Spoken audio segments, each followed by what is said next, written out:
በስመ አብ ወወልድ ወመንፈስ ቅዱስ አሐዱ አምላክ አሜን።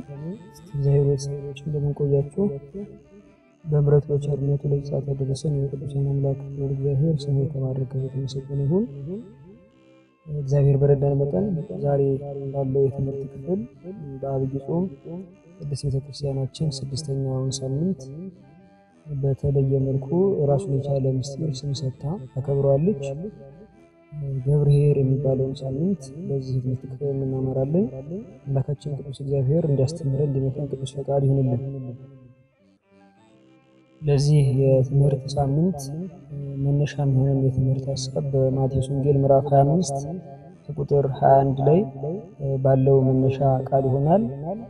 አንተ በጎ ታማኝም ባሪያ በሚለው ጥቅስ እንማማራለን። አምላካችን ቅዱስ እግዚአብሔር ለአባቶቻችን ለነ ቅዱስ ቄርሎስ ለነ ቅዱስ አትናቴዎስ የገለጸው ምስጢር ገልጾ እንዲያስተምረን እንዲመክረን ቅዱስ ፈቃድ ይሁንልን። በዚህ በማቴዎስ ወንጌል ምዕራፍ 25 ላይ አምላካችን ቅዱስ እግዚአብሔር ኋላ ለፍርድ ሲመጣ ሰዎች እንዴት ባለ መልክ እንደሚጠይቃቸው እንዲሁም ደግሞ እግዚአብሔር ለሰው ልጆች ስለሰጠው አደራ እንዴት ባለ መልክ እንደሚቀበል ኋላም ሊፈርድ ሲመጣ የሰው ልጆችን ሁሉ እንዴት ባለ መልክ እንደሚጠይቃቸው የሚያትት ምዕራፍ ነው። ቅድስት ቤተክርስቲያን በዚህ ሳምንት አንድ ሀብታም ሰው ወይም አንድ ባለጸጋ ሰው ለባሮቹ የሰጣቸውን ሀብቱን መነሻ አድርጋ ከአገልጋዮች ሕይወት ጋር በተያያዘ ያለውን መንፈሳዊ ትምህርት ታስተምራለች። ስለዚህ ለትምህርታችን ጥሩ መግቢያ ይሆን ዘንድ በማቴዎስ ወንጌል ምዕራፍ 25 ቁጥር 14 ጀምሮ ያለውን ሐሳብ እናነባለን። ወደ ሌላ ሀገር የሚሄድ ሰው ባሮቹን ጠርቶ ያለውን ገንዘብ እንደሰጣቸው እንዲሁ ይሆናልና እያንዳንዱ እንዳቅሙ ለአንዱ 5 መክሊት፣ ለአንዱ 2፣ ለአንዱ 1 ሰጠና ወደ ሌላ ሀገር ወዲያው ሄደ።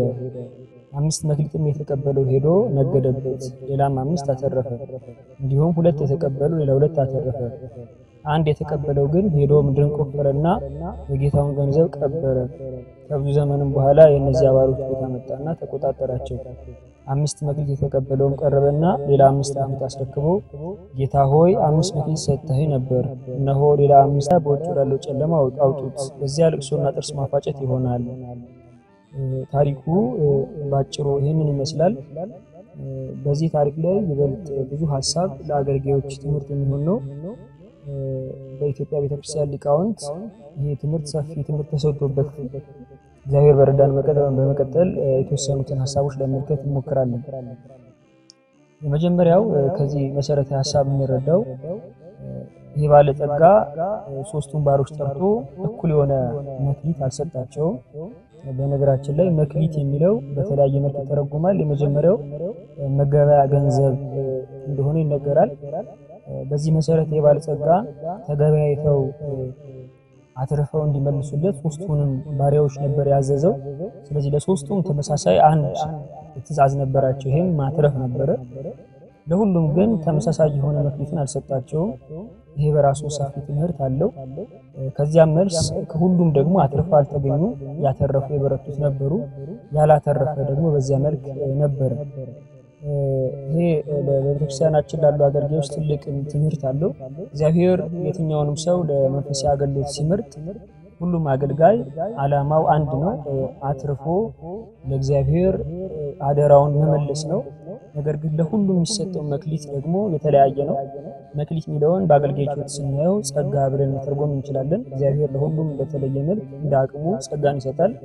ለእነዚህ 3 ባሮች አንዱ 5 ይሰጡታል እንደ አቅሙ። ወለለ አሐዱ እምኔሆሙ በአምጣነ ይክሉ ይላል።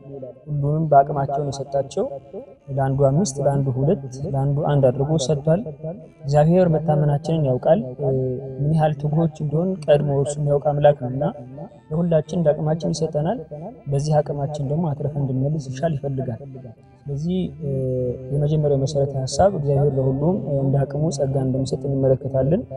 ሌላ ሁለተኛው መሰረታዊ ሐሳብ እነዚህ ሰዎች መክሊታቸውን ከተቀበሉ በኋላ የተሰጣቸውን መልእክት ሁሉም እኩል ቢያደርጉ በተግባር ላይ ያወሩት ደግሞ ሁሉም አልነበሩም።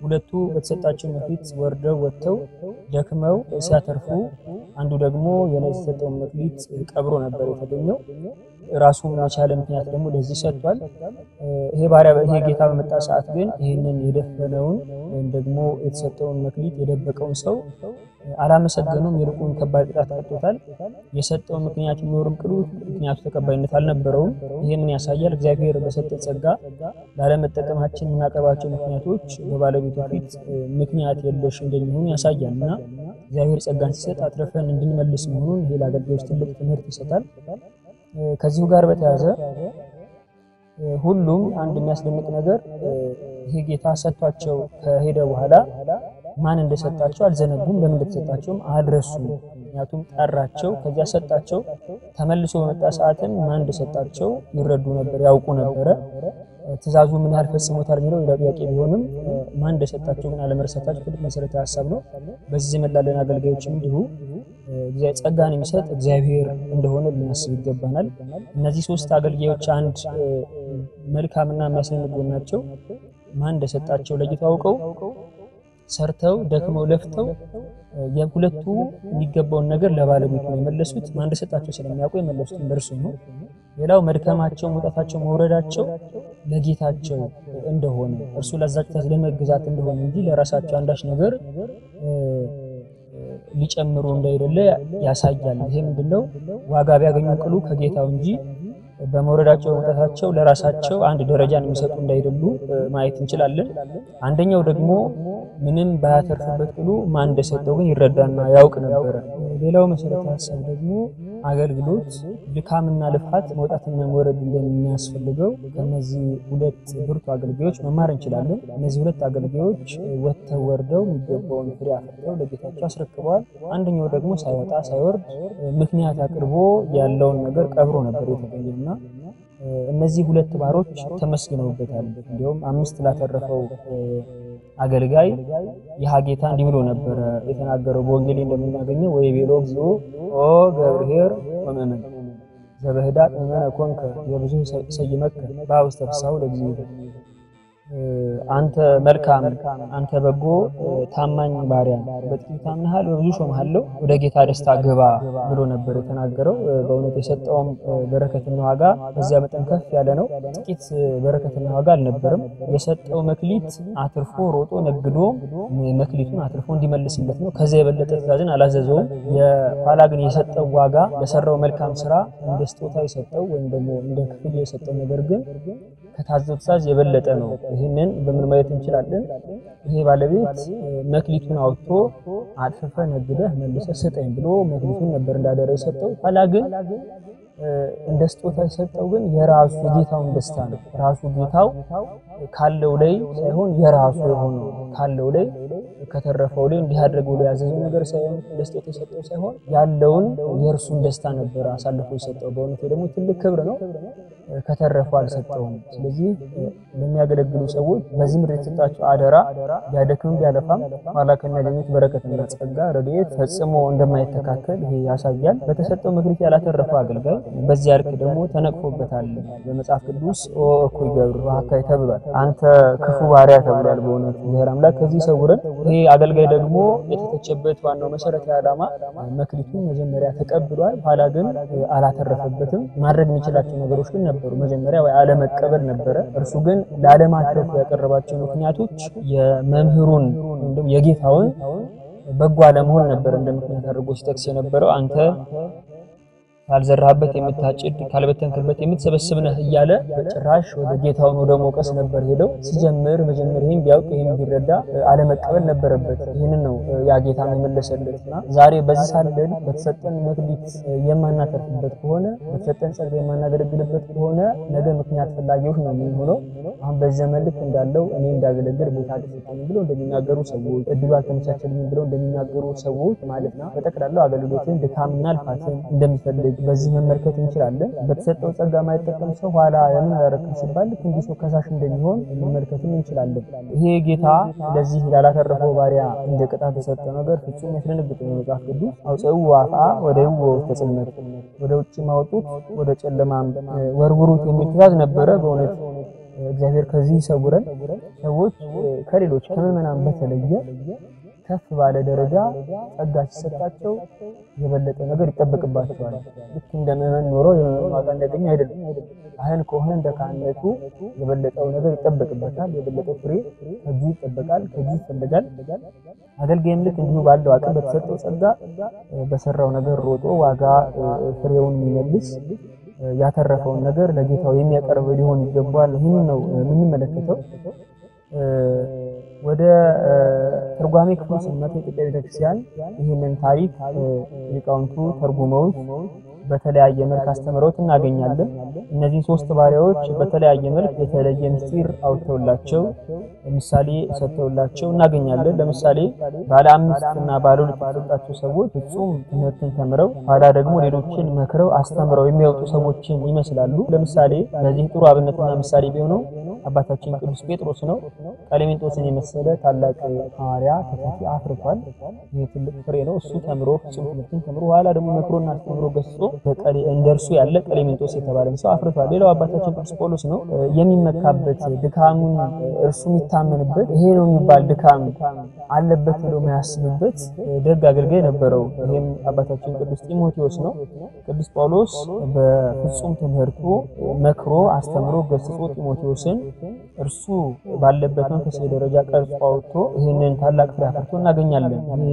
ለዚህ ባለ 5 እና ባለ 2 ላፍሩት አገልጋዮች ጥሩ ምሳሌዎች ናቸው እነዚህ አባቶች። ሌላው ደግሞ ባለ 1 መክሊቱ ደግሞ የተሰጠውን የቀበረው እርሱ ተምሮ ትምህርትን አውቆ የማያስተምር በተሰጠው ነገር የማያገለግል ወይ ደግሞ በተሰጠው ኃላፊነት በኃላፊነት ቦታ ላይ የማይገኝ ሰው ይመስላል። ተምሮ ሳያስተምር የቀረሰ ብሎ ሊቃውንቱ ይፈቱታል። ይሄ ሰው ባለ 1 መክሊት ለምንድነው ያላተረፈው ለሚለው ጥያቄ የሰጠው ምላሽ ምንድን ነበረ? አንተ ካልዘራበት የምታጭድ ነህ። እንዲህ እያለ የሰጣቸው ምክንያቶች አሉ። ለምን ደበቀው ሲባል ፍራቻ ነበረበት። ይሄን ነገር ባላተርፍበትስ ኋላ ባጣውስ አይነት ፍራቻ ነበረበት።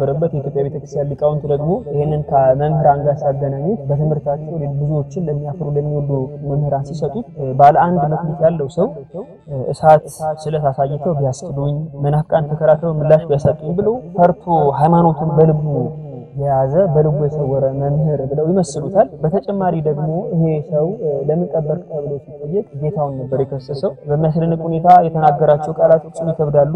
አንተ ካልዘራበት የምታጭድ ካልበተንክበት የምትሰበስብ ነበር ያለውና መምህር ሳትሰጥ በተሰጣቸው አይምሮ አውቃችሁ በስነ ፍጥረት ተመራምራችሁ በሰራችሁ መንፈሳዊ ነገር ባከናወናችሁ ብለ የምትፈርድ ጽኑ ጨካኝ መሆንህን አውቃለሁ ብሎ የሚናገርን ሰው መስሉታል ኢትዮጵያ ሊቃውንት። ከዚህ ጋር አያይዞ ደግሞ ይሄ ሰው እንዴት ሰዎች አልተማሩም በተማሩት ነገር እንዴት ሊያራፈሩም ለሚለው ጥያቄ እግዚአብሔር ለሁላችን የምንማርበት ነገር እንዳልሰጠ አድርጎ የጠቀሰ የተናገረን አንድ መምህር ወይ ሰው አድርገው ሊቃውንቱ ይፈቱታል። ይሄ ጌታ ደግሞ የመለሰለት መልስ ነበር። እኔ ካልዘራሁበት አልበተንኩበት የምሰበስብ ነኝ በማለት የመለሳቸው መልሶች ነበሩ። ይሄንን ደግሞ የኢትዮጵያ ቤተክርስቲያን ሊቃውንት እንዲተረጉሙታል። ሕግ ሳልሰራ እንዲሁ ባይምሯችሁ አውቃችሁ መምህር ሳልሰጥ በስነ ፍጥረት ተመራምራችሁ በሰራችሁ የሚፈርድ ጽኑ ጨካኝ መሆኑን ታውቃለህ እያለ ነበር ይጠይቅ የነበረው። እንግዲህ ስታወቅ ሹመትህን ልትመልስልኝ በተገባህ ነበር ገና ከመጀመሪያ ማለት ነው። ወጥቶ ወርዶ ለሚያስተምር በሰጠሁት ነበር በማለት ይሄ ጌታ ይወቅሳል። በሚያስደንቅ ሁኔታ በትርጓሜ መጽሐፍ ላይ የሚል ሐሳብን እናገኛለን። አንተ መክሊቱን በትመልስልኝ ኖሮ ከመጀመሪያው የሰጠውን የጸጋ በትመልስልኝ ኖሮ አንተ በርትተህ ደግሞ ከ2 ከ3 ሰው ጆሮም ብታደርሰው ኖሮ እኔ ተራርቼ አስፋፋው ነበር። መልስልኝ ኖሮ ደግሞ ለሌሎች ሰጥቼ ለሁሉም እንደተፈበት አደረገ ነበር እያለ የሚገስጽ ሆኖ እናገኘዋለን። በጠቅላላው እግዚአብሔር ለመምህራን በሰጠው ጸጋ ትልቅ ጥያቄነትና ትልቅ ኃላፊነት ጥሮባቸዋል። አብሮ ፍሬ ባያፈሩበት ይወቅሳቸው። በርትተው ግን 2-3 ሰው ያስተምሩበት ለ2 ሰው ጆሮ ቢያደርስ እግዚአብሔር ቃል እሱ ደግሞ ያን ሊያስፋፋ የታመነ መሆኑን የገለጠበት ክፍል ነው። እንግዲህ ይሄ ባለ 1 መክሊት እንዲህ ባለ መልክ ተወቅሷል። እሱም ሊወቅስ ሽቶ ነበር። ነገር ግን አሳማኝ ምክንያት ስላላቀረበ ተወቅሶበታል። ዋጋውም እሱ ነበረ። ወደ ውጭ አውጡት ከጨለማም ጣሉት ሚል ጥርስ ማፋጨት ካለበት የውሰዱት የሚል ትእዛዝ ነበረ ለሌሎች አገልጋዮች የተሰጠው። ይሄንንም የኢትዮጵያ ቤተክርስቲያን ተርጓሚያን መምህራን ሆነው ለማያስተምሩ ወይ ሹመታቸውን ጸጋቸውን ለማይጠቀሙ ሰዎች እግዚአብሔር ከመንግስተ ሰማያት አውጧቸው ብሎ አይናገርም። ነገር ግን በመምህርነታቸው ማግኘት የሚችሉትን ጸጋና ክብር በሰማይ የሚያገኙትን ክብር ሰማያዊ ክብር በህዝባዊነት ያገኙታል ማለት ነው። ስለዚህ ጸጋውን ሳይጠቀሙበት ኃጢአት ሳይሰሩ ተቀድሰው ኖሮ እንኳን ቢሆን በሰጣቸው ጸጋ የሚገኘውን ክብር ያጡታል። ነገር ግን በህዝባዊነት ወይ ደግሞ ህግ በመጠበቃቸው እግዚአብሔር መንግስት ሊወርሱ ይቻላቸዋልና እንዲህ ባለ መልክ እንደሚጠጣ በኢትዮጵያ ሊቃውንት ትርጓሜ ተጽፎ እናገኛለን። ለዚህ ጥሩ ምሳሌ የሆኑት አባ አመርካ ክርስቶስ በትርጓሜ ቤተክርስቲያን እናገኛቸው አንድ አባት ናቸው። አባት እግዚአብሔር የሰጣቸው ጸጋ ነበረ። ይሄ በሰጣቸው ዕውቀትና የመምህርነት ጸጋ ግን አልተጠቀሙበት። ዕውቀትን በልቦናቸው ይዘው ይኖሩ ነበር በብህቶና ትጉ ባህታዊ ነበሩ። ኋላ ግን ሲሞቱ የእግዚአብሔር መልአክ ይገስጻቸው ነበር። በተጠጋ አልተጠቀምክም እያለ ይወቅሳቸው ነበር። ይሄ ሲወቅሳቸው ደግሞ ከላያቸው ላይ በውስጣቸው ያለ ዕውቀት እንደ ሰው ግዘፍ እየነሳ በሰው መልክ የሆነ ውስጣቸው ያለ ዕውቀትና ቀለም ይወጣ ነበር። ስለዚህ የሚገባውን ሰማያዊ ክብር በእግዚአብሔር ፊት ያለ እግዚአብሔር መንግስት ማግኘት ገነትን መውረስ ከሳቸው አራቀም። ነገር ግን በመምህርነታቸው የሚገኘውን እሴትና ጸጋ ዋጋና ክብር ሊያገኙ አልቻሉም ማለት ነውና ይሄ ባለ አንድ መክሊት የተቀበለው ለዚህ ማሳያና ጥሩ ምሳሌ ይሆናል። ሌላው የምንመለከተው ባለ አምስት የተሰጠውን አባቶቻችን ሊቃውንት በሊቃነ ጳጳሳት ይመስሉታል። አምስት መክሊት ተሰጥተውታል። ሊቃነ ጳጳሳትም በምስጢረ ክህነት ውስጥ አምስት መሰረት የሚባሉ ዋና ተግባራትን ይፈጽማሉ። የመጀመሪያው አንብሮተ እድ በጳጳስ ነው። በጳጳስ ላይ እጅ መጫን ነው። ጳጳሳት ሊሾሙ ሲሉ እጆቻቸውን ይጭናሉ ሊቃነ ጳጳሳት። ሌላው ቄስ መሰየም ነው። ቄስን መሾም ይህም የእነሱ ስራ ነው፣ ሁለተኛ ስራቸው። ሶስተኛው ዲያቆን ይሾማሉ ሊቃነ ጳጳሳት። አራተኛው ደግሞ ያጠምቃሉ። አምስተኛ ያቆርባሉ። እነዚህ አምስት ስራዎች እንደ አምስት መክሊት ተደርገው ለሊቃነ ጳጳሳት ተሰጥቷቸዋል ማለት ነው። ሌላው ባለ ሁለት መክሊት ደግሞ የቀሳውስት ምሳሌ ተደርጎ ይጠቀሳል። ቀሳውስት ሁለት መንፈሳዊ ግብር አላቸው በክህነታቸው ውስጥ ማጥመቅና ማቁረብ ነው። እነዚህ ሁለት መክሊቶች ተሰጥተዋቸዋል። በእነዚህ ፍሬ እንዲያፈሩ እግዚአብሔር ይጠብቅባቸዋል። ባለ አንድ የተሰጠው ደግሞ ዲያቆን ነው። ዲያቆን የተሰጠው አንድ ምስጢር በክህነት ተልእኮ ነው። ካህኑን መራዳት ነው። በመቅደስ በቤተልሔም ያሉትን ተልእኮዎች ይፈጽማል ማለት ነው። እንግዲህ እነዚህ ሶስቱ ሊቃነ ጳጳሳት ቄስ ወይም ዲያቆን ማለት ነው እያንዳንዳቸው የተሰጣቸው መክሊትና ኃላፊነት አለ። በዚህ የሚገባቸውን ፍሬ እንዲያፈሩ እግዚአብሔር ይጠብቃል። ዲያቆኑ በተሰጣቸው አንድ መክሊት ተልእኮ ነው ፍጹም ከሆነ እግዚአብሔር በዚህ ይጠይቀዋል፣ ቀብሮ ተገኝቷልና። ቄሱም ደግሞ የተሰጠው ለመክሊት ሌላ ማያተርፍ ከሆነ በዚህ በሰማያት ይጠይቅበታል ነው።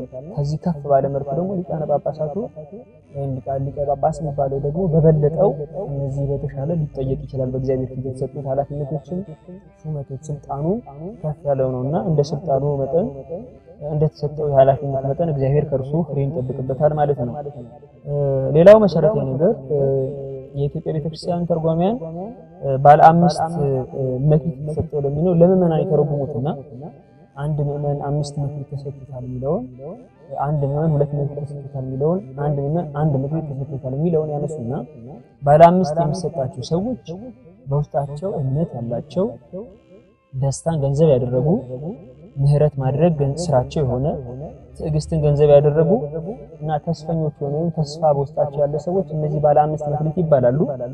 በእነዚህ እሴቶቻቸው በእነዚህ መንፈሳዊ ፍሬዎቻቸው ተጠቅመው ደግሞ ሌላ ያፈሩ ዘንድ እግዚአብሔር ይጠብቅባቸዋል። ሌላው ባለ ሁለት መክሊት የሚባሉት የተሰጣቸው ምእመናን ናቸው።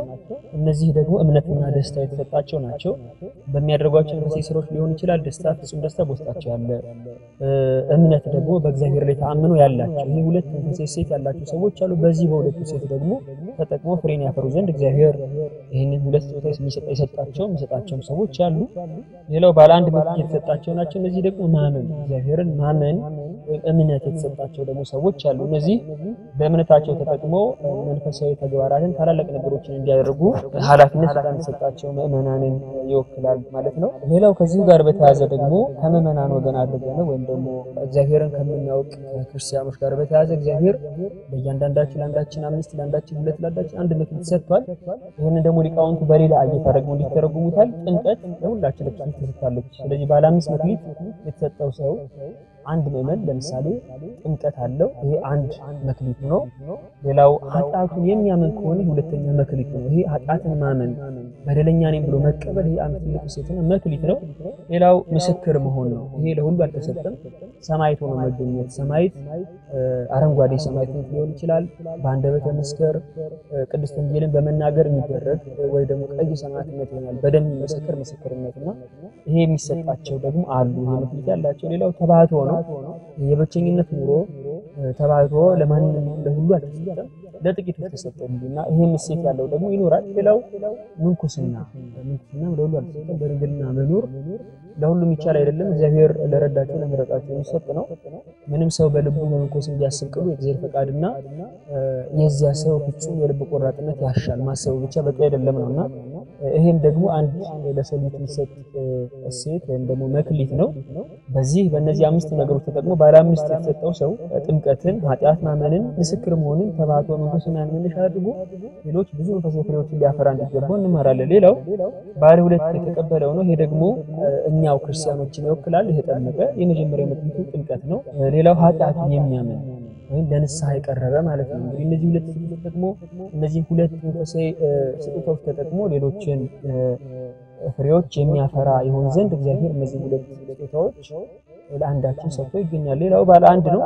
ባለ አንድ የተሰጣቸው ደግሞ ሌላ ስጦታ ያልተሰጣቸው ነገር ግን ክርስቲያን የሆኑ ትልቁ ስጦታ የተሰጣቸው ባለ አንድ መክሊት እነዚህ በተሰጣቸው ታላቅ ጸጋ ተጠቅመው መንፈሳዊ ፍሬን እያፈሩ በእግዚአብሔር ፊት የተሰጣቸው የጥምቀት ዋጋ የሚመልሱ ሰዎችን ይመስላሉ። እነዚህ እንግዲህ በተወሰነ መልኩ በኢትዮጵያ ሊቃውንት ትርጓሜ ተጠቅሰው የምናገኛቸው እነዚህ ሶስት ባህሪያዎችን በእንዲህ መልክ ሊቃውንቱ ከፍለው ያስተምራሉ። በመምህራን ይመስላቸዋል፣ በክህነት ውስጥ ባሉ አካላት ይመስላቸዋል፣ በእኛ በክርስቲያኖች መስለው አባቶቻችን ሊቃውንት እንዲህ ባለ መልክ በትርጓሜ መጽሐፍ ላይ ያስቀምጠውልን እናገኛለን ማለት ነው። ሌላው ከዚህ ጋር የምናነሳው በዚህ ዘመን ላለን መንፈሳዊ አገልጋዮች በትምህርታችን መነሻ ያደረግነው ርዕስ አለ። ርዕሱ ብዙ ትርጉም ሊሰጥ የሚችል ነው። በእውነት መልካም አንተ በጎ ታማኝም ባሪያ የሚል ይሆናል። አንተ በጎ ታማኝም ባሪያ የትምህርት ርዕስ ነው። እግዚአብሔር መልካም ሰርተው በተሰጣቸው ኃላፊነት ተግተው ነቅተው ለሚጓዙ ሰዎች እንዲህ ያለን ንግግር ይናገራል። አንተ በጎ ታማኝ ባሪያ ይላቸዋል። በእውነት ይህን መባል መታደል ነው። ምክንያቱም እግዚአብሔር በሰጠው ነገር ተገኝቶ ጸንቶ በርቶ ተግቶ ወጥቶ ወርዶ ፍሬን አፍርቶ እግዚአብሔር ፊት እንዲህ ያለ ነገርን ማግኘት በእግዚአብሔር አንደበት በጎ መባል የመሰለ ታላቅ ጸጋና ስጦታ የለም። ምክንያቱም ከእርሱ በላይ አንዳች ማንም የለም። በእሱ አፍ መመስገን የመሰለ ታላቅ ስጦታ የለም። ስለዚህ አንተ በጎ ታማኝም ባሪያ ይሄን የሚያስብለው እንዴት ያለ ግብር ነው? የመጀመሪያው በዚሁ በታሪኩ ተጠቅሶ እንደምናገኘው አምስት የተሰጠው ሰው ሁለቱም የተሰጠው ሰው አንተ በጎ ታማኝ ባሪያ ያሰኛቸው የመጀመሪያው ነገር ማን እንደሰጣቸው ማወቃቸው ነው። ይሄ መሰረታዊ ነገር ነው። አስቀድመን ጠቅሰነው ነበር። ማን የሰጠኝ ብለው አውቀውታል። ስለዚህ ይሄ ስላወቁት ልክ አንድ መክሊት እንደተሰጠው ሰው እርሱም ማን እንደሰጠው ሳይጠፋበት አንዱ መክሊት መጥቶ አደራ ይመልስን ቅሉ የሰጠውን ሰው ማንነት ግን ፍጹም አላወቀም ነበር። ይልቁን ወደ ወቀሳን ሄደው አንተ እንዲህ ያለ ሰው ነህ፣ አንተ ካልዘራበት የምታጭድ ነህ እንዲህ እያለ ይወቅስ ነበር። እነዚህ ሁለቱ ግን የዚህ ጌታ ማንነት በትክክል ያወቁ ስለነበሩ ለተሰጣቸው ኃላፊነት ንቁና ብርቱ ነበሩ። በመሆኑ የሚገባውን ፍሬ አፍርተው ተገኝተዋል። ስለዚህ የመጀመሪያው ነጥብ በጎ ታማኝ ባሪያ የሚያሰኘው ማንን እንደምናገለግል ማወቅ ነው። ይበልጥ ለአገልጋዮች በአቅማችን ደግሞ አገልጋይ ቤተክርስቲያን ገብቶ ምስክር ወረቀት ተሰጥቶት አገልጋይ የተባለውን ሳይሆን ሌላም ደግሞ ምዕመን ተሰኝቶ በህዝቡ መሀል እየገባ በተለያዩ ቦታዎች አገልግሎት ይሰጣልና አገልጋይ የሚባለው የመጀመሪያው የጠራውን አምላክ የሚያውቅ ነው። ማን የጠራኝ የሚለው የሚለይ ነው ማለት ይሄ ትልቅ መሰረታዊ ሐሳብ ነው። በራሱ ያስመሰግናል። ታማኝ በጎ አስብሎ እናገኛለን። የመጀመሪያው ይሄ ነው። ስለዚህ የጠራውን ማወቅ ትልቅ መሰረታዊ ነጥብ ነው። ሁለተኛው እነዚህ አገልጋዮች የጠራቸውን ማወቅ ብቻ አይደለም የተሰጣቸውን ተቀብለው በዛብኝም አነሰኝም ሳይሉ በዚያ በተሰጣቸው ነገር ተገኝተዋል፣ ጸንተው ዛሬ ላይ ይሄ ጸጋ ለምን ለኔ የለኝም ብለው የሚጠይቁ ሰዎች አሉ። ይሄ ለምን ለኔ አልተሰጠኝ ወይ ደግሞ ከፍላጎት ብቻ የተነሳ አንድን ጸጋ በፍላጎት የማምጣት መሻት ያላቸው ሰዎች አሉ። ነገር ግን እግዚአብሔር የሰጠንን ጸጋ አነሰብኝ ብሎ መናገርም ተገቢ እንዳይደለም ይልቁን ከነዚህ ሰዎች የምንማረው የተሰጠንን ነገር ይዞ በዚያ ማትረፍ በዚያ መትጋት እንደሚገባ ያሳያል ነው። ሌላ ጸጋን ከመሻት በፊት የተሰጠን ነገር መትጋት እንዳለብን ከነዚህ ሰዎች እንማራለን፣ ከነዚህ ሁለት አገልጋዮች። ሌላው መሰረታዊ ነጥብ ሶስተኛው እነዚህ ሁለት አገልጋዮች ወጥተዋል ወርደዋል፣ ፍሬውን ያገኙት በዚያ። ስለዚህ አንድ አገልጋይ የጌታውን መልካም ፈቃድ ይዞ በጌታው ቸርነትና ረድኤት በጌታው ጠባቆት በጌታው አጋዥነት የራሱ ትጋትና ብርታት ያስፈልጋል። መርከምን ጠልቶ ፍሬ ሊያፈራ የሚወድ ካለ ተሳስቷል። በእውነት አገልግሎት ፍሬ የሚፈራው ድካም ሲኖር ነው። አገልግሎት ትልቅ ነገር የሚገኘው ብዙዎች መልካሙን የሚያገኙበት ብዙዎች ወደ ቤቱ የሚመለሱበት የሚሆነው የሚደክም የሚለፋ ሲኖር ብቻ ነው። ስለዚህ እነዚህ ሁለት አገልጋዮች ላገኟቸው ፍሬዎች የጌታቸው አጋዥነት የጌታቸው መልካምነት ይኖርበትን ቅሉ መሰረታዊ ነገር ደግሞ ወጥተዋል ወርደዋል ለፍተዋል ስለዚህ ያዩአቸው ብዙ ፈተናዎችን መከራዎች ይኖራሉ ማለት ነው አንዲቱን መክሊት ተጠቅሞ ሌላ ለማትረፍ ብዙ ወጥተው ወርደው ሊሆን ይችላል የወደቁባቸው የተነሱባቸው ጊዜያት ይኖራሉ ስለዚህ አንድ አገልጋይ በሚያገለግልበት ወቅት መውጣት መውረድን ሊዘነጋ አይገባው ወይ ሊሰለች አይገባው ፍሬ ሊያፈራ ካሰበ መውጣት መውረድ መሰረታዊ ነገር እንደሆነ ሊያቅ ይገባዋል ነው ሌላው መሰረታዊ ሐሳብ እዚሁ ጋር በተያያዘ ከመውጣት መውረድ ባለፈ እነዚህ አገልጋዮች ያፈሩትን ፍሬ ያስረከቡት ለጌታቸው ነበር ወደ ራሳቸው ያስቀሩት አንዳች ነገር አልነበረም ዛሬ እግዚአብሔርን ቃል የሚናገሩ የምንናገር ሰዎች ትምህርትን ካስተማረን በኋላ ነፍሳትን ከማረክም በኋላ እነዚያን ነፍሳት ለእግዚአብሔር እንጂ ለኛ ተከታይ የሚያደርጋቸው እንዳይገባ ያሳያል ምክንያቱም በትምህርታችን የሚገኙት እነዚህ ፍሬዎች የኛ ሳይሆኑ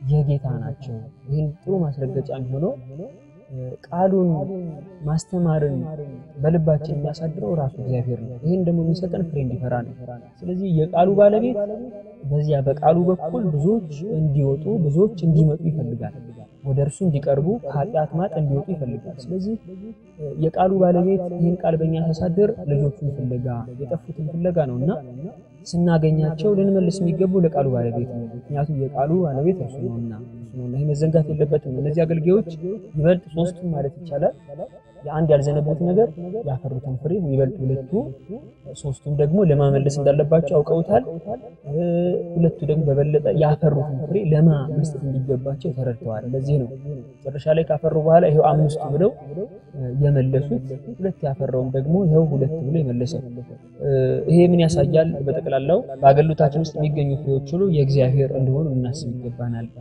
አንዳንድ ጊዜ የኛ ድካምና የኛ ልፋት ውጤት አድርገን እነዚህ ፍሬዎች የኛ አድርገን እናስባቸው የማይገባ ምክንያቱም በእኛ ድካምና መውጣት መውረድ ውስጥ የእግዚአብሔር ጸጋ አለ ይሄ ጸጋ ነው ልጆቹን እየሳብ ያመጣቸው ስለዚህ ጸጋው እርሱ ነው በጸጋው በኩል የሚገኙት ልጆች ሁሉም የእርሱ ናቸው ይሄን መዘንጋት አይገባንም ለእግዚአብሔር የሆነ ነገር ለራሳችን እናረግ እንዳይገባ በእውነት የሚያስተምር መሰረታዊ ሐሳብን ያዘ ነው ሌላው አራተኛው ነጥብ በዚህ ታሪክ የምንረዳው ይሄ ጌታ በመጣ ሰዓት የሰጣቸው ነገር አለ አንደኞቹ ሁለቱን መልካም ብሎ ሲያመሰግናቸው ከዚያ መልስ ደግሞ በጥቂት ታምናሃል በብዙ ሾማሃል ወይ ለሁለቱ ሲነገር በጥቂት ታምናቸዋል በብዙ ሾማቸዋል እያለ በተርታ የተናገራቸው ነገር አለ ይሄ ጌታ በአምስት መክሊት ፈትኗቸዋል አምስት መክሊትን ሰጥቶ ወጥተው ወርደው በዚህ በሰጣቸው ነገር ለፍተው ያገኙትን ነገር ተመለከተ ስለዚህ በዚህ በሰጣቸው ጥቂት ነገር ታምነዋልና ሌላ በብዙ እንዲሾሙ ነግሯቸዋል አገልጋይ እግዚአብሔር ሲጀምር በሰጠው ጥቂት ነገር ሲተጋ ሲበረታ የበለጠውን ደግሞ ነገር ያገኛል ለበለጠ ነገር ይታጫል ስለዚህ ሰው መጀመሪያ ሊታመን የሚገባው በተሰጠው ነገር መሆኑን እናያለን ሌላን ማየት እንደሌለበት እጁ ላይ ያለውን ይዞ እጁ ያለውን ሊጠቀም እንጂ እጁ ላይ ያለውን ይዞ የሌሎችን ሊመለከት እንዳይገባ ያስተምራል ይሄ እጃችን ላይ ያለውን ጸጋ ተተን ሌሎችን ስንመለከት በእጃችን ላይ ያለውን ጸጋ ሳንጠቀምበት ይልቅ እንድንጠይቅበት ያደርገናል ከማትረፍ ይልቅ ጥያቄ እንድንበት ያደርገናል ስለዚህ በእጃችን ያለውን ጸጋ መጠቀም እንዲገባ ያስተምራል ይሄ ደግሞ ዋጋ ያሰጣናል በብዙ እንድንሾም በጥቂት ዛሬ በጥቂት ላይ የታመኑ ሐዋርያት ለሐዋርያት እንደዚህ ምሳሌ ማድረግ በእውነት ይገባል ሐዋርያት አሳ ማጥመር ታምነው ነበር ምድራዊ ሆነ ለሰው መብል የሚሆን አሳን ያጠምዱ ነበር እግዚአብሔር በዚህ ያላቸውን ተአምኖት ትጋት ተመለከተና እንደው ማይነጻጸረው ሰማያዊ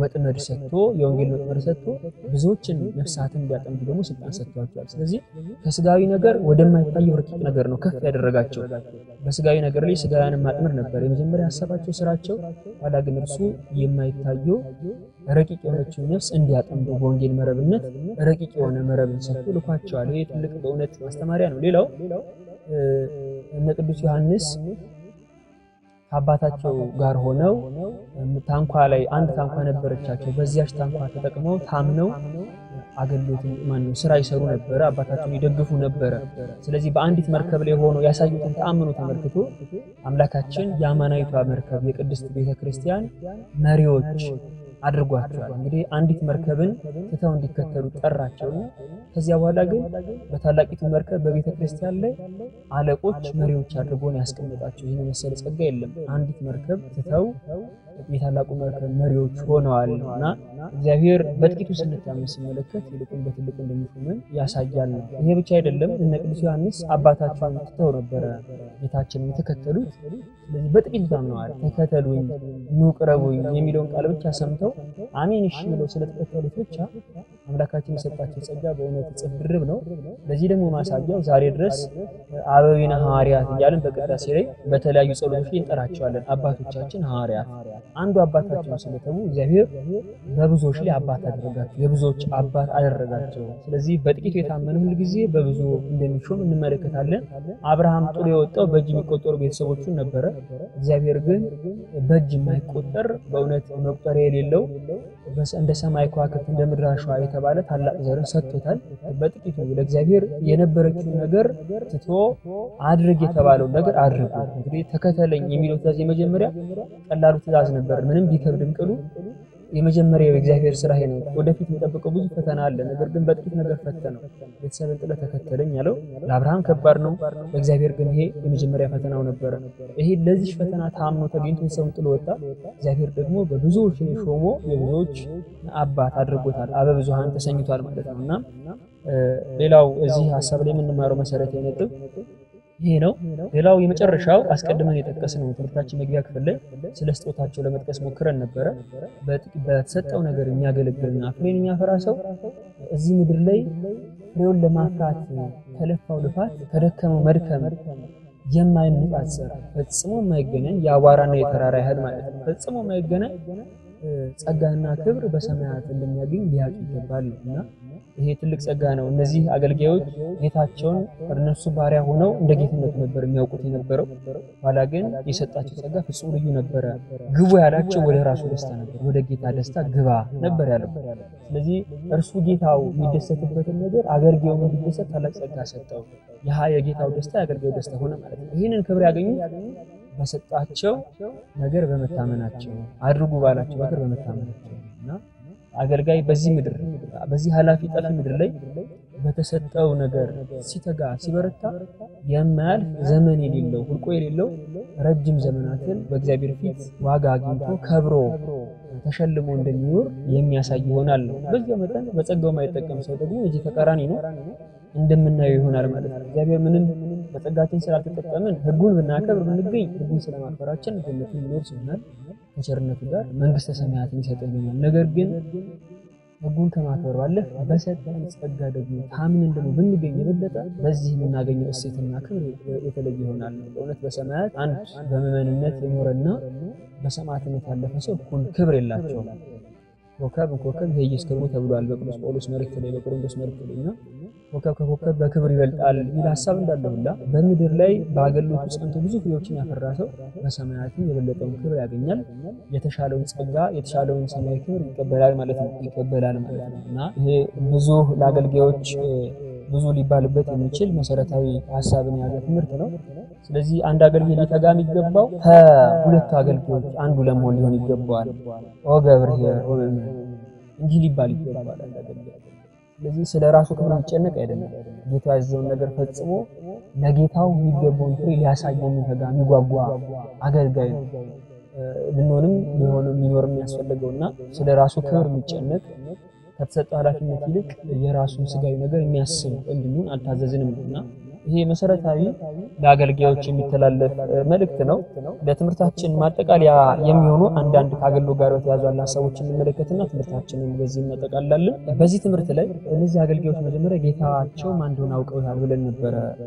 እውነት አንድ አገልጋይ አገልግሎት እንደሆነ መጀመሪያ ሊያውቅ ይገባዋል። ፈቃዱን ማወቅ አንድ ነገር ነው፣ ግን አገልግሎት ራሱ ማለት ምን ማለት ነው በደንብ ጠቅመን ልንረዳ ይገባዋል።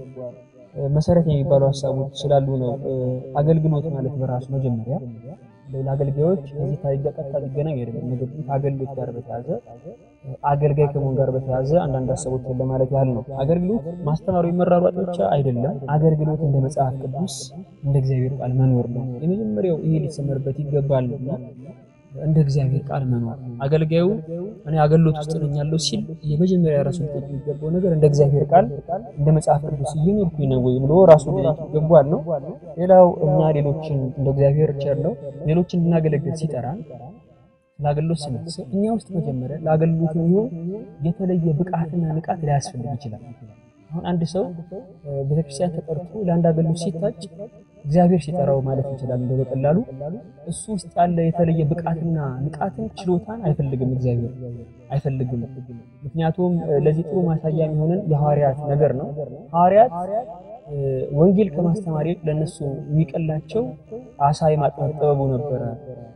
ወንጌል እንዲያስተምሩ ደግሞ እንደው ሊመረጡ የሚገባቸው በአይሁድ ዘንድ ያሉ መምህራን በአንደበታቸው አንደበተ ርቱዕ የሆኑ ሰዎች ነበሩ። ነገር ግን ኮልታፎች ሆኑ ቆሞ ማስተማር አይደለም ቆሞ መናገር ላይ የበረቱ ያልሆኑትን ሐዋርያት አምላካችን ዓለምን ዞሮ እንዲያስተምሩ መረጣቸው። ስለዚህ ማስተማር የሚለው ሐሳብ አስቀድሞ በሐዋርያት ሲኖር አይደለም፣ ነገር ግን ከባዶ ጸጋ የሚሰጥ ባዶአችንን ስንመጣ ጸጋ መንፈስ ቅዱስን መልቶ ስራ የሚሰራብን እርሱ መሆኑን ልናውቅና ልናምን ይገባናልና የተለየ አንዳንድ ጊዜ እኔ መጀመሪያ አገልጋይ ለመሆን ውስጥ የተለየ ችሎታ ሊኖረኝ ይገባል ብሎ የሚያስብ ሰው አለ። እግዚአብሔር በባዶአችን የሚሞላ አምላክ እንደሆነ በመንፈስ ቅዱስ ቃኝቶ ስራ የሚያሰራን ግን ልናውቅ ይገባናል። ይሄ መሰረታዊ ነጥብ ነው። የብዙዎች ሐዋርያት ሳይ ነው ቅዱስ ማቴዎስ ቀራጭ ነበር እንጂ የተለየ ግብር አልነበረው። ቆሞ ማስተማር የጽሁፍ ልምድም አልነበረው። ነገር ግን ይሄ የጽሁፍ ልምድ ያገኘው በመንፈስ ቅዱስ ጦታ። ስለዚህ አንድ ሰው ለአገልግሎት ሲጠራ መነሻ የሆነ ዕውቀትና ችሎታ ሊኖረው ይገባል የሚል አስተምሮ ቤተክርስቲያን ፈጽሞ ይላተው ነው። ሌላው እንደ አገልጋይ ስንል ሌሎችን ከማገልገላችን በፊት አገልግሎት ስንል ሌሎችን ከማገልገላችን በፊት ስለራሳችን መጀመሪያ ልናስብ ይገባናል። አንድ ሰው ስለራሱ ሳያውቅ ስለራሱ ሳያስብ ሌሎችን ሊያድንም ሌሎችን ሊያስብም አይችልም። በመሰረቱ መጀመሪያ ራሱን ሊያውቅ ይገባል፣ ራሱን ሊያገለግል ይገባል፣ ራሱን ሊያስብ ይገባል። አባታችን ቅዱስ ጳውሎስ ስለ ቅዱስ ጢሞቴዎስ ሲመክረው በአንደኛ ጢሞቴዎስ ምዕራፍ 4 ቁጥር 16 ላይ ለራስህና ለትምህርት ተጠንቀቅ፣ በእነዚህ ጽና፣ ይህን ብታደርግ ራስህንም የሚሰሙንን ታድናለህና አለው። ስለዚህ መጀመሪያው ምክሩ ለራስህና ለትምህርትህ ተጠንቀቅ፣ ለራስህ የመጀመሪያው ይሄ ነው። ከዚያ በኋላ ሌሎች ባንተ ይፈራሉ፣ አንተን እያዩ ሌሎች ይማራሉ የሚለው ነገር ደግሞ ቀጥሎታል ነው። ስለዚህ ቃሉኛ ውስጥ ሳይኖር እንዴት ሌሎች እናረሳዋለን? መጀመሪያ ልናስብ የሚገባው ለራሳችን። አገልጋይ መጀመሪያ ለራሱ ያስባል። ራሱን ካዳነ ካተረፈ በኋላ አንድ ሰው ራሱን ሲያተርፍ ሌሎችን ሊያድን ቢሮጥ አንዳች የሚጠቀመው ነገር የለም። እግዚአብሔር ስለዚህ የሚሸለመው ነገር አይኖርም። መጀመሪያ ራሳችንን ልናድን ይገባናል። ራሳችንን ልናድን ይገባናል። ቃሉ እኛ ሳናከብረው እኛ ፈጽመን ለቃሉ ሳንገዛ ሌሎች እንዲገዙ መሮጥ በራሱ አንድ ደካማ ነው። ምክንያቱም እኛ የምንናገረው ቃል ሕያው ሆኖ እኛ ውስጥ ስራውን ካልሰራ ሌሎች ዘንድ ገብቶ ሕያው ሆኖ ስራ እንዲሰራ የምንሻ ከሆነ በሚመለከቱ ሰዎች ፊት የምንናገረው ቃል የሚኖረው ኃይል አነስተኛና ደካማ ነው። ምክንያቱም እኛው ተናግረን እኛ ውስጥ እንኳን አንድ ተግባራዊ ስራ የለውም ብለው ሰዎች እንዲያምኑ ያደርጋቸዋል። ስለዚህ አንድ አገልጋይ መጀመሪያ ራሱን ሊያይ ይገባዋል ነውና ስለራሳችን መጀመሪያ ማሰብ ይገባናል በአገልግሎት ውስጥ ነው። ሌላው መሰረታዊ ሐሳብ አገልጋይ ወይም አገልግሎት በሁሉ ቦታና ሁኔታ ሊፈጸም ይገባል። ወይም አንድ አገልጋይ ለእግዚአብሔር መልእክተኛ ሆኖ መገኘት አለበት በሁሉም ቦታና ሁኔታ ውስጥ። ቅዱስ ጳውሎስ ምን አለ? ሁለተኛ ቆሮንቶስ ምዕራፍ 5 ቁጥር 20 ላይ ስለ ክርስቶስ መልእክተኞች ነን ብሎ ተናገረ። መልእክተኞች። ስለዚህ ወደዚህ ሄዱ ሲባል የሚሄድ ወደዚህ ሄድ ሲባል የሚሄድ ጥሩ ዕቃ ነው አገልጋይ። ዕቃን ከዚህ አንስተው እዛ ሲሄዱት ወዴት ትወስዱኛላችሁ ብሎ እንደማይጠይቅ ሁሉ አገልጋይን ለእግዚአብሔር የተመረጠ ዕቃ ነው። ወደዚህ ሄድ ሲባል እሺ አሜን ብሎ የሚቀበል ሊሆን ይገባል እና በሁሉ ቦታና ሁኔታ ውስጥ መልእክተኛ ሊሆን ይገባል። ጉባኤ ሲሰፋ የማስተማር ስሜቱን ይነሳሳል። ጉባኤ አነስ ሲል የማስተማር ፍላጎት የሚቀንስበት መሆን የለበትም። ይሄም ዓላማን ከማወቅ ይመጣ ነው። በርግጥ ከዚህ ጋር ተያይዞ ያገሉት ዓላማ ምንድነው የሚለውን ካለማወቅ ብልህ ሰው በእግዚአብሔር ፊት አንዲት ነፍስ መመለሷ በእኛ በምድራውያን ዘንድ ብቻ ሳይሆን ረቂቃን በሆኑት ሰማያዊ ምስጢርን በመረመሩት በመላእክት ዘንድ እንኳን ታላቅ ደስታ ይሆናል በአንዲት ነፍስ መመለስ። ስለዚህ ያገሉትን ዓላማ ካለማወቅ አንዳንድ ሰዎች የቁጥርን ብዛት መነሻ የሚያደርጉ አሉ። ጌታችን ሳምራዊቷን ሴት ቁጭ አድርጎ አንድ ሰው እንዳስተማረ ማስተማር ይቻላል ብለው የሚያስቡ ሰዎችም አሉ በቁጥር ብዛት። ሌላው ጸጋቸውን ሰዎች ለመስገን እንደማቀርበው የሚያገለግሉ ሰዎችም አሉ። በዚያ መጠን የእነርሱን ጸጋ ተረድተውላቸው ጸጋቸውን ሊያደንቁ የሚችሉ ሰዎች ማለት የሚያስተማር የሚፈልጉ ሰዎች አሉ። ለምሳሌ ሕፃናትን ከማስተማር ይልቅ ወጣቶች አሉ። ሕፃናት ጋር ከማገልገል ሌላ ቦታ ስለዚህ ሌሎች የኛን አገልግሎት ሚዛን ተመልክተው ሊያደንቁን እንደው በዚህ አንክሮ ይገባል እንዲሉ ፍላጎት በማሳየት እናገለግላለን። ይሄ በእውነት ደካማ አገልግሎት ነው። እንዲህ ያለ አገልግሎት ሊኖር አይገባም። ህፃናት ውዳሴ ከንቱ አያውቁም፣ አያመሰግኑም። ምንም ብናገለግል ምስጋና ያቀርቡ ህፃናት። ስለዚህ አንድ ሰው ሲያገለግል ሁኔታ መምረጥ የለበትም። ቁጥርም ቢያንስ ቢበዛ ማገልገል አለበት። እድሜም ከፍ ዝቅ ቢልም እንደጸጋው መጠን በሚችለው አቅም ማስተማር ይኖርበታል። እንደተሰጠው ጸጋ ይሄን ልናስብ ይገባል ነው። የቦታ ርቀት ብዙ ጊዜ አቅሙም እያለን ራቅ ያለ ቦታ ሄዶ ማስተማርም ደግሞ በዚህ ዘመን ያለ ፈተና ነው።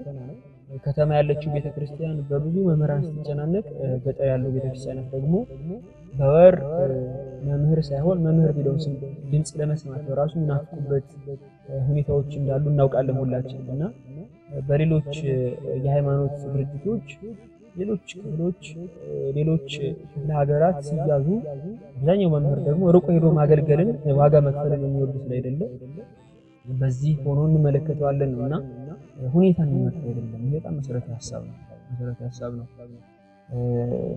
እንደው ብዙ ሊባልበት ይችላል እዚህ ላይ። እኛም ደግሞ የእግዚአብሔርን ቃል መሰማ ሰዎች ካለንበት ሁኔታ አንፃር ልናይ ራሳችንን መረምር ይገባል ነው።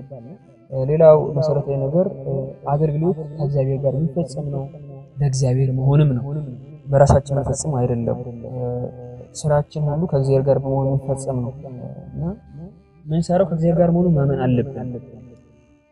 እንዴ ሁሉን ከሚገዛ ሁሉን ከያዘ ሁሉ በእጁ የተያዘ ነው። ከዚህ አምላክ ጋር እንደምንሰራ ማመን አለብን ነውና ከእውነተኛው የህይወት ምንጭ ከክርስቶስ ጋር አብረን እንደምንሰራ ካለም እመቤት ከንጽሕት አማላጅ ከቅድስት ድንግል ማርያም ከቅድስተ ቅዱሳን ከወላዲተ አምላክ ጋር አብረን እንደምንሰራ ከቅዱሳን መላእክት ከቅዱሳን ጻድቃን ጋር ከቅዱሳን ሰማዕታት ጋር አብረን የምንተጋ መሆናችንን ማወቅ ይገባናል ነው። ይህንን ስናውቅ ነው ይበልጥ ጥንካሬው የሚኖረው።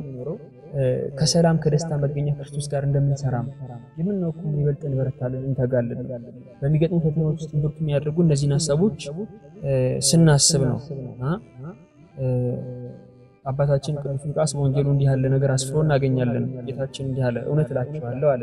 ሉቃስ ወንጌል ምዕራፍ 18 ቁጥር 29 ላይ ስለ እግዚአብሔር መንግስት ቤትን ወይም ወላጆችን ወይም ወንድሞችን ወይም ሚስትን ወይም ልጆችን የተወ በዚህ ዘመን እጥፍ የሚመጣው ዓለም የዘላለም ሕይወት የማይቀበል ማንም የለም አላቸው ይላል።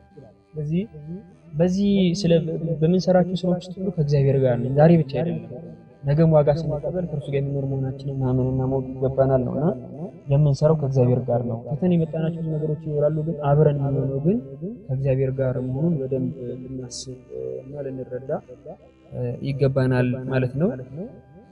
ሌላው በአገልግሎት ውስጥ እግዚአብሔር ለአገልግሎታችን የሰጠነውን ጊዜና ጥረት ብዛቱን አይደለም የሚመለከተው። ማለት አንድ ሰው ለአገልግሎት የሰጠውን የሰዓት ርዝመት ወይም ያገለገለውን አገልግሎት ብዛት አይደለም እግዚአብሔር የሚመለከተው። እግዚአብሔር የሚመለከተው መሰረታዊ ነጥብ የሰጠነው ጊዜና ጥረት ጥቂትም ቢሆን ካለን ነገር እንዲሆን ነው የሚፈልገው። ስለዚህ እግዚአብሔር ጥያቄው ከምን ያህል ሰጣችሁ እንጂ ምን ያህል ሰጣችሁ አይደለም። ይህ መሰረታዊ ሐሳብ ነው። ሰው ምን ያህል አለው ከምን ያህል ምን ሰጠ የሚለው ነው። አንድ 3 ሚሊዮን ብር ያለው ሰው ቤተክርስቲያን ሄዶ 3 ብር ቢሰጥ አንዲት ሴት ደግሞ 5 ሳንቲም ብትሰጥ ካላት 3 ብርም 4 ብርም 10 ብርም የሷ ዋጋ የበለጠ ይሆናል። ምክንያቱም ካላት ነው የሰጠችው። ያ ሰው ደግሞ ካለው ሰጠ አያሰኘው እና አንድ ሰው ሊሰጥ የሚገባው ካለን ተተረፈንም አይደለም ካለን ሊሰጥ ይገባል። አሁን ጊዜ የሌላቸው ሰዎች በተለያየ ነገር የተወጠሩ ሰዎች ይኖራሉ በብዙ ኃላፊነት። እነዚህ ሰዎች እግዚአብሔር ጊዜ እንዳለው ሰው የሚያስጨንቃቸው አምላክ አይደለም፣ ግን ካላቸው ላይ ምን ያሰኛል። እውነት በጣም የሚደንቀው እንደ እግዚአብሔር ስራ ጊዜን የሰጠን ራሱ በጣም ያስገምተናል በእውነት። ይሄ እግዚአብሔር በእውነት ሁላችንን ሲመለከት እየገመተንም ጭምር ነው። እንዴት ያለንን ለሱ ያለንን ነገር እየገመተን ጭምር ነው በእውነት። ምክንያቱም ጊዜን እሱ ሰጠ።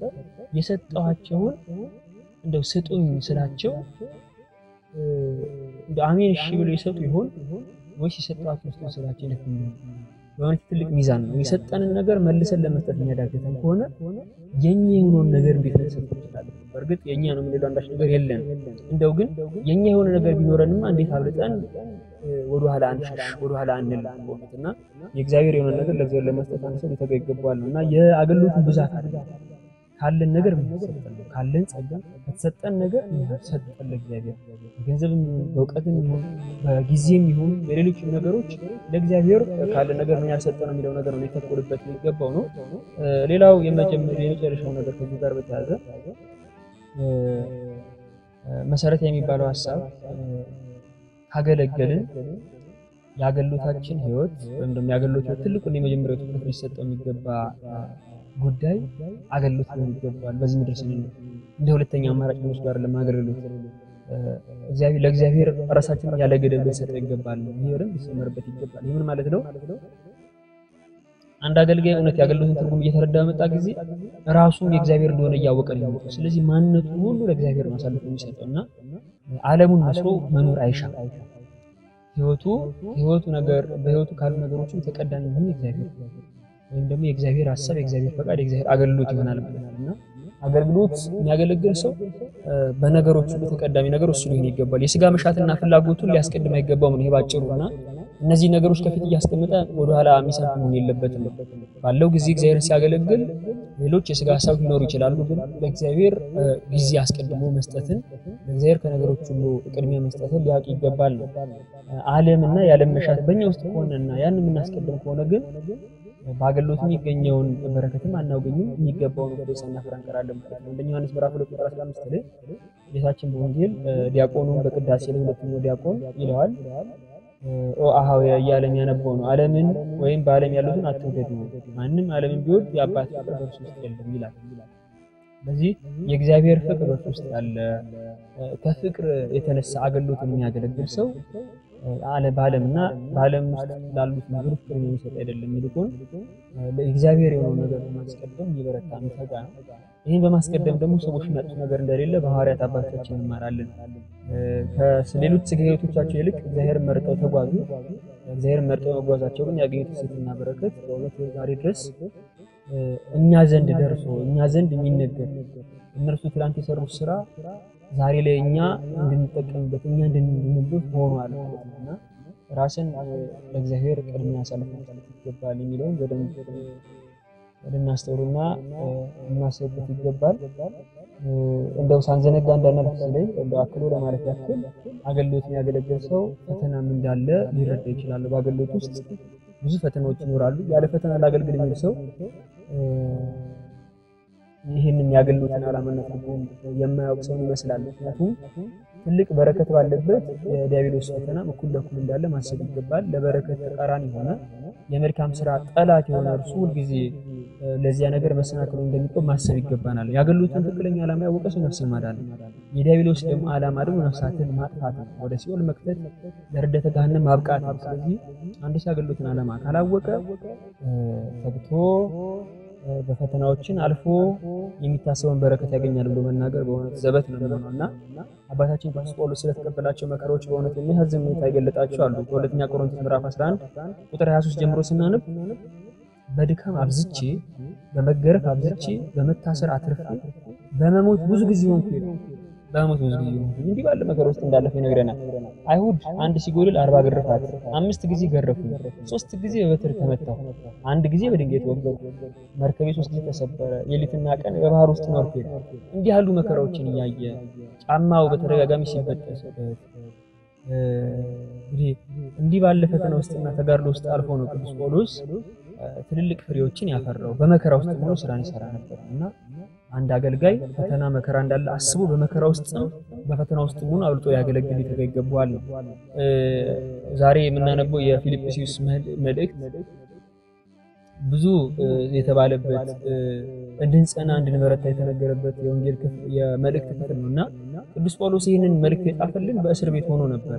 አብዛኞቹ መልእክቶች በእስር ቤት ሆኖ ጽፏቸው ነበርና በመከራ ውስጥ ሆኖ በይበልጥ የሚያገለግል የነበረው ቅዱስ ጳውሎስ መከራ የሰውን የማገልገል አቅም ያሳጣል ብለን ደፍረን መናገር የለብንም። ይልቁን ሰው ባለበት ነገር እንዲተጋ እንዲበረታ ያደርገዋል እንጂና አንድ ሰው መከራን መጥላት ወይ መከራ መኖር የለበትም ብሎ ማሰብ የለበትም። ዋጋም ፍሬም በረከትም ያለው ከመከራ መልስ ሆኖ ልናቅ ይገባናል።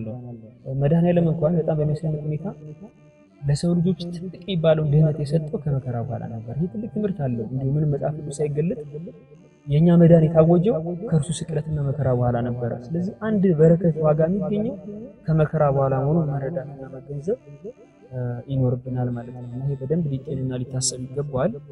ስለዚህ ፈተናና መከራን መጥላት የለብንም።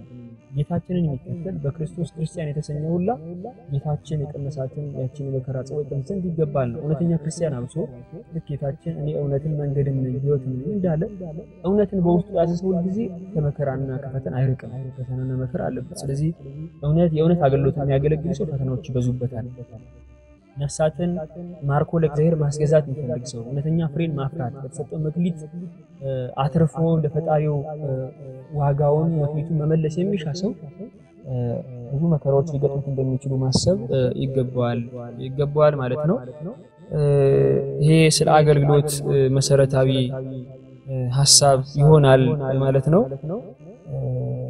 ከሞላ በጎደል ገብርኄርን በተመለከተ አገልጋዮችን በተመለከተ ይሄንን ይመስላል።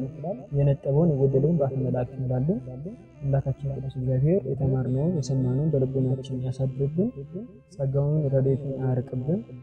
የቅዱሳኑ ረድኤት በረከት ከመብራን ቅድስት ድንግል ማርያም ከምልጃዋ በረከት ሁላችንን ያሳትፈን። የቅዱሳን ጠባቂነት አይለየን። ስብሐት ለእግዚአብሔር።